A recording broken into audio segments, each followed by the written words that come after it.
what I'd love to do actually today is kind of talk about where we are right now. Like what has happened over the last few months it's been a really weird, choppy kind of market environment. I think it was for many of us a lot clearer what was happening earlier in the year, and the last 3-4 months has been a grind, a chop up and down, and so I have a feeling that a lot of that might be due to microstructure effects as the macro picture has become a little bit more ambiguous, right? So I'd love to sort of get your perspective on what are you seeing kind of right now? Where are the pressures building right now in the short term? How would you interpret the behavior that we've seen in markets over the last 3-4 months? This sort of what I kind of characterize as a consolidation period, and then maybe we can look forward. We can use the crystal ball a little bit and get into your broader macro framework, which I've heard a couple of times. I know you've added to it over time, so I'm definitely keen to explore that. But let's deal with the short term first. So what are you seeing right now? Yeah, so the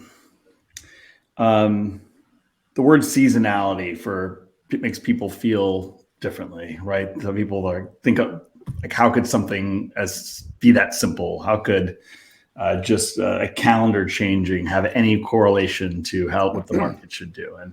And the reality is, I'm here to tell you that it matters, and it doesn't matter for the reason just because it's time on a map. It's because we have different amount of time, calendar days actually. Volume weighted time is very different during different times of the year. What I mean by volume weighted time is, around the holidays, there's just not a lot of people trading, so there's just not as much volume. So when you have less time, that means option premium decays faster. When you have less liquidity sitting on the other side of flows that are consistently the same size, if not growing, right? There's an imbalance in markets. And these lead to structural effects during calendar periods. There's other parts to seasonality as well. That's not all of it, but that is an important piece of that equation. And so here we are in a very seasonally powerful time. And those Vana and charm flows you hear me talk so much about are accelerated during this period. They're also accentuated because we're on a higher vol. So if you're sitting on a 30 vol, there's a lot more potential energy sitting behind that. There's a lot of short interest out there, right, which we all know about. And so, we talked about it very vocally a week and a half, 2 weeks ago on several platforms, but, a dangerous time to be short. Very, very high potential energy for upside move. And as we all know, as things start to get going, there's a chase, right? People can't underperform into an up market, and that only makes things worse. So to see this kind of move on a Friday in this window, not a surprise. So on top of that, there's another important effect is that we're going into midterms. Where we have a Fed meeting coming up in a couple of days. We have a CPI meeting, CPI outcome coming again here in a short period of time. And all that's clustered around a very small window of time. And so if you were to go look at the SPX options and look at where the implied vols are for those events relative to the things around it, you would see there's a massive event vol priced in for that period.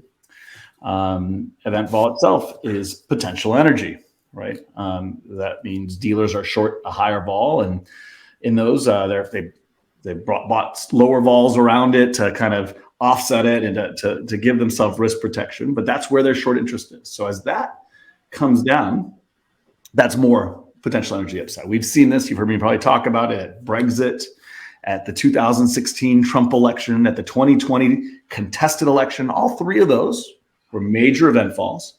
All three of them had the worst case scenario, what the market was most feared about happen, right? Whether you agree that it should have been a risk. Yeah. Talk about the macro. Like all three of those were the worst case scenario for the expected risk.